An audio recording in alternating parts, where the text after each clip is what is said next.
বিশ্বের জনবহুল দেশগুলোর মধ্যে অন্যতম বাংলাদেশ। দেশে বর্তমান জনসংখ্যা ১৭,৩৪,০০,০০০-এরও কিছু বেশি। তবে প্রজনন উর্বরতার হার স্বাভাবিক থাকলে স্বাধীনতার ১০০ বছর বা ২০৭১ সাল পর্যন্ত জনসংখ্যা বাড়তে থাকবে। এরপর ক্রমেই জনসংখ্যা কমতে থাকবে।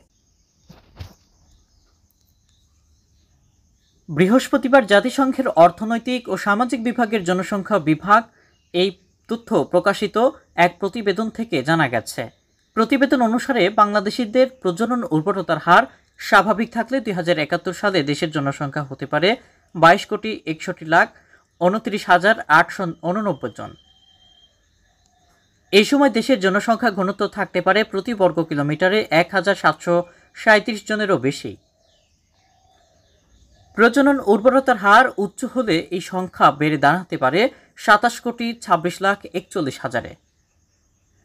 বিপরীতে প্রজনন হার স্বাভাবিকের চেয়ে কমে গেলেও জনসংখ্যা বাড়বে ২০৭১ সাল পর্যন্ত। সেক্ষেত্রে সে বছর জনসংখ্যা হতে পারে ১৮,৬০,৫২,০০০-এর কিছু বেশি। এ সময় দেশের জনসংখ্যার ঘনত্ব থাকতে পারে প্রতি বর্গ কিলোমিটারে ২,০৭৪ জনেরও বেশি। তবে বর্তমানে বাংলাদেশের প্রজনন হার যদি বজায় থাকে তবে ২০৩৭ সালেই বাংলাদেশের জনসংখ্যা বেড়ে দাঁড়াতে পারে ২০ কোটিতে।